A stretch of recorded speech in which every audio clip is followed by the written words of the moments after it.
नमस्कार मित्रों, मैं एस.वी. भारद्वाज आपका पुनः स्वागत करता हूं। आज हम केतु की चर्चा करेंगे। केतु को मोक्षाकारक ग्रह भी कहते हैं, जैसा कि आपको विदित ही होगा।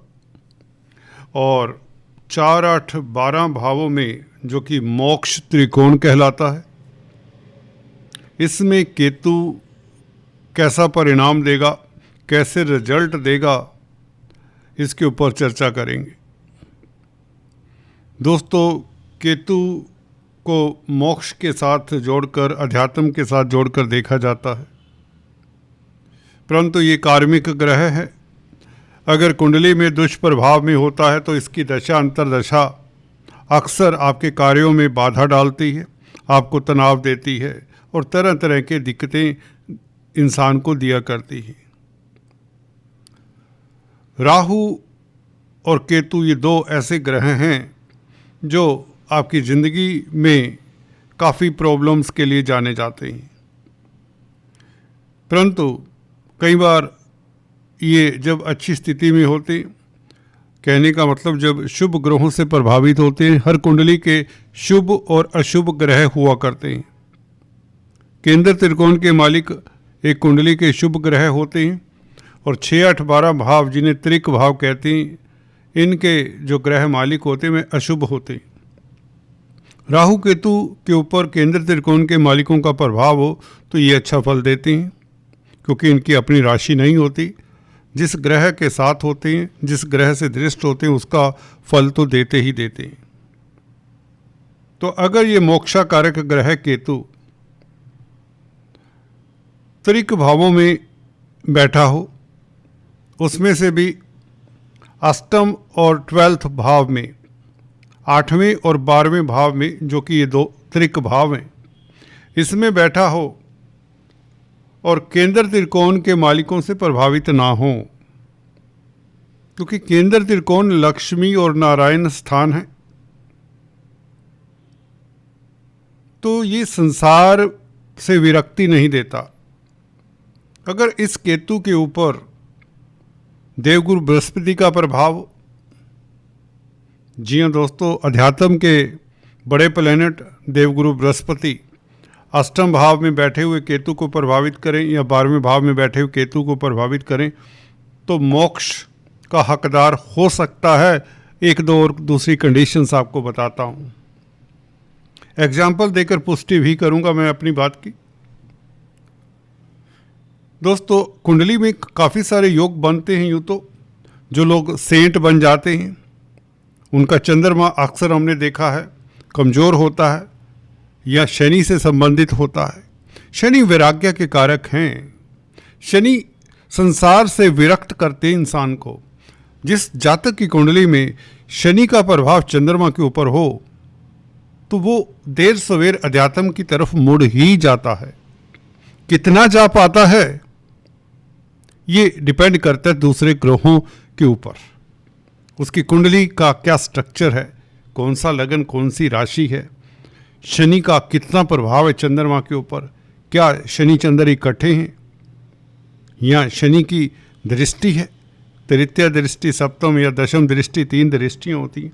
तो हम बात करें केतु की। यहाँ पर चतुर्थ भाव, अष्टम भाव और 12वां भाव, दोस्तों यहाँ पर बैठकर केतु, जिसे मोक्ष त्रिकोण कहते हैं, इन 3 भावों को मिलाएं, जिसका लगन 12वां भाव है। इस त्रिकोण का लगन 12वां भाव होता है। तो यहाँ पर केतु अगर बैठा हो तो व्यक्ति को मोक्ष मिल सकता है, हम ये कह सकते हैं, परंतु कंडीशंस सुन लीजिए। देखिए, अगर यहाँ पर कंडीशंस फुलफिल नहीं करता तो संसार में भटकता, संसार में सफलता नहीं मिलती, तनाव मिलता, टेंशन मिलती है, खासकर केतु की दशा अंतर्दशा में तो जरूर। तो कहने का मतलब दिस वे और दैट वे, या तो मोक्ष प्राप्त करो या प्रभु की भक्ति करो तो फिर सुखी। अगर आप संसार में रहना चाहते हो तो ये केतु कार्मिक ग्रह है, ये तंग करता है 4, 8, 12 भावों में। समझ गए होंगे, ये प्रताड़ना देता है। अगर केंद्र त्रिकोण के मालिकों से प्रभावित हो, 4, 8, 12 भावों में बैठा हो, तो मीन्स माया भी आपको खींचती है। ऊपर वाले ने जो माया रची हुई है वह खींचती है, परंतु केतु खींचता है विरक्ति की ओर, इस संसार से परे लेकर जाता है। योगा, मेडिटेशन, धर्म, कर्म, तंत्र मंत्र विद्याओं में रुचि हो जाती 4, 8, 12 भावों में जिनका केतु होता है, और इनसे सुकून भी मिलता है। एनीवेज, मैं वो कंडीशंस बता रहा हूँ, मोक्ष के हकदार या सेंट बनने के ही चलिए हकदार कौन होते हैं। सेंट इन द सेंस ये नहीं कि भगवे कपड़े डाल लिए, आजकल तो हर कोई भगवे कपड़े डाल सकता है, डाले हुए हैं, परंतु अंदर क्या है वो आप जानते हैं।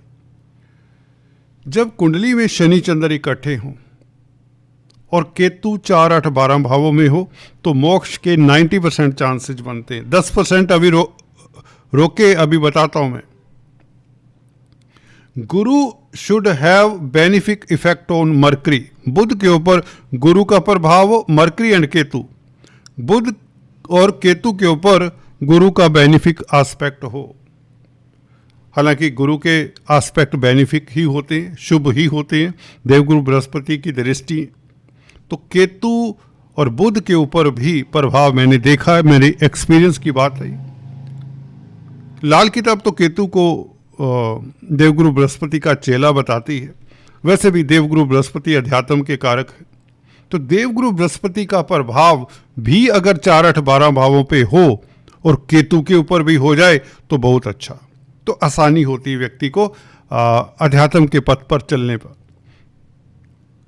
और शुक्र मंगल से दूर हो, मंगल के एस्पेक्ट में नहीं होना चाहिए, मंगल की दृष्टि में नहीं होना चाहिए, बस तो व्यक्ति को मोक्ष मिलता ही मिलता है। ये मैंने कई कुंडलियों में अवलोकन किया है।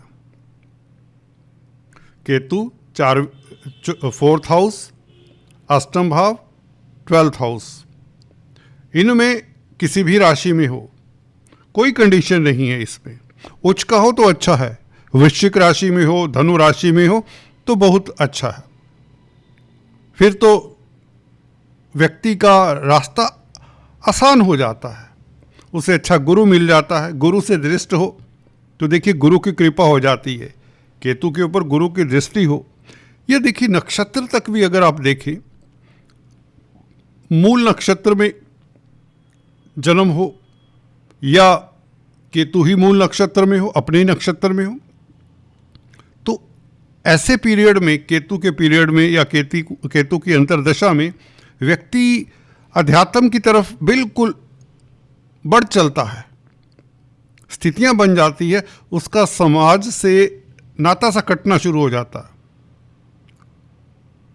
मूल नक्षत्र स्पिरिचुअल ट्रांसफॉर्मेशन का है, व्यक्ति को चेंज कर देता है। दोस्तों, एग्जाम्पल से हम क्लियर करते हैं। अगर किसी की कुंडली में 12वें भाव में केतु बैठा है तो व्यक्ति जन्मजात स्पिरिचुअलिटी में विश्वास करने वाला, अध्यात्म की ओर जाने वाला होगा, परंतु गुरु की दृष्टि होनी चाहिए, नहीं तो व्यक्ति कठिनाई से अध्यात्म की ओर जाता है, या यूँ कहे इस संसार में धोखे खाने के पश्चात। अष्टम भाव में केतु हो तो इसी तरह से व्यक्ति का जो फैमिली लाइफ खराब होता है, व्यक्ति के पास धन की कमी होती है, वह नौकरी व्यापार में असफल होता है, तो ऐसे व्यक्ति भी विरक्ति की ओर चले जाते हैं और गुरु की तलाश में कहीं या वैसे ही अध्यात्म की तरफ मुड़ जाते हैं। चतुर्थ भाव में हो तो व्यक्ति का जब कैरियर अच्छा नहीं होता, कैरियर के भाव में राहु होंगे, व्यक्ति जब डिप्लोमेट नहीं हो पाता, संसार के साथ चल नहीं पाता, तो भी उसका कैरियर प्रभावित होता है, उसका मानसिक सुख प्रभावित होता है, डोमेस्टिक लाइफ प्रभावित होता है, तो भी व्यक्ति फिर अध्यात्म की ओर चल पड़ता है। ये त्रिकोण इसी ओर इशारा करता है। 12वें भाव में, 12वां भाव तो अध्यात्म का ही है, यहाँ पर बैठा हुआ केतु काफ़ी सहज होता है, कंफर्टेबल होता है। अगर इसके ऊपर गुरु की दृष्टि पड़ जाए और शुक्र जैसा कि बताया मंगल से दूर हो, शनि का चंद्रमा के साथ संबंध हो तो मोक्ष 99% तक हो जाता है। एक एग्जाम्पल के लिए हम ले लेते हैं कुंडली। ये मदर टेरेसा की कुंडली है। मदर टेरेसा जो सेंट हुई हैं उनकी कुंडली है। इनमें शनि चंद्र देखिए इकट्ठा है और शनि डेबिलिटेटेड है, चंद्रमा को और भी प्रभावित करते हैं। ये बचपन से ही मुझे लगता है इन्हें अध्यात्म के पथ पर जाना था। और गुरु देखिए बुध को प्रभावित कर रहे हैं। केतु 12वें भाव में है, उच्च के हैं माने जाते हैं, वृश्चिक राशि में है। और शुक्र के ऊपर किसी ग्रह का प्रभाव नहीं है, वह भी अष्टम भाव में है तो अच्छा है। इनका लग्नेश बृहस्पति 10th हाउस में है, तो संसार में रहकर इन्होंने अपने कर्तव्यों का निर्वाह किया, समाज के लिए कार्य किया, अद्भुत सेवा की, गरीबों की, अपाहिजों की, अनाथों की, जो भी पिछड़े हुए लोग थे उस वक़्त ये काफ़ी पॉपुलर भी हुए। इस कॉम्बिनेशन के कारण, सूर्य मंगल के कॉम्बिनेशन के कारण भी इनके काफ़ी फॉलोवर्स हुए।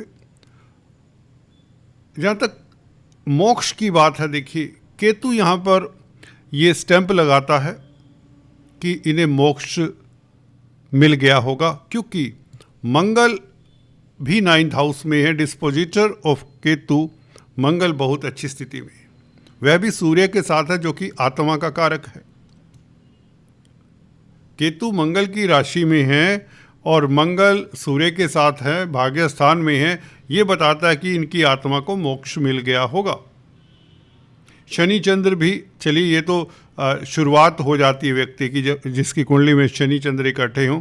ज़्यादातर अगर गुरु का प्रभाव केंद्र के ऊपर हो तो शनि चंद्र के कारण व्यक्ति अध्यात्म की ओर चला जाता है। तो 4, 8, 12 भावों में केतु अक्सर व्यक्ति को मोक्ष की तरफ ले जाता है, नहीं तो बीच बिचाले कहते हैं ना, उससे काफ़ी दिक्कतें होती हैं। तो ऐसे व्यक्ति को क्या करना चाहिए? जिसके केंद्र त्रिकोण के ग्रह स्ट्रोंग हो और केतु 4, 8, 12 भावों में हो, तो उसे केतु का ऋण उतारना चाहिए। केतु का ऋण क्या होता है? केतु के उपाय कह लीजिए। केतु से संबंधित दान करने चाहिए और संसार में अपना बैलेंस बनाकर चलना चाहिए। संसार के पीछे दौड़ेगा तो दुख होगा, रिश्ते दगा देंगे, मतलब कि उसे कहीं ना कहीं केतु जीने नहीं देगा, कह लीजिए। कार्मिक ग्रह है, उसे केतु से संबंधित जो भी वस्तुएं हैं वह दान करते रहना चाहिए। केतु के बीज मंत्रों का जाप कर लेना चाहिए। चींटियों को मैं अक्सर बताता हूँ आटा, शक्कर इत्यादि डालना चाहिए, ये जरूरी हो जाता है। और संतों की शरण में, अध्यात्म की शरण में रहना चाहिए और अपनी कामनाओं को कंट्रोल करना चाहिए। कर नहीं पाता हालांकि इंसान, क्योंकि दूसरे ग्रह भी तो कुछ वजूद रखते हैं, कुछ क्या पूरा वजूद होता है। अगर उनके शुक्र, सूर्य, मंगल इत्यादि केंद्र त्रिकोण में हैं तो दिक्कत हो जाती है। दोस्तों आज इतना ही, फिर से मिलते हैं, तब तक के लिए stay tune. Thanks for watching this.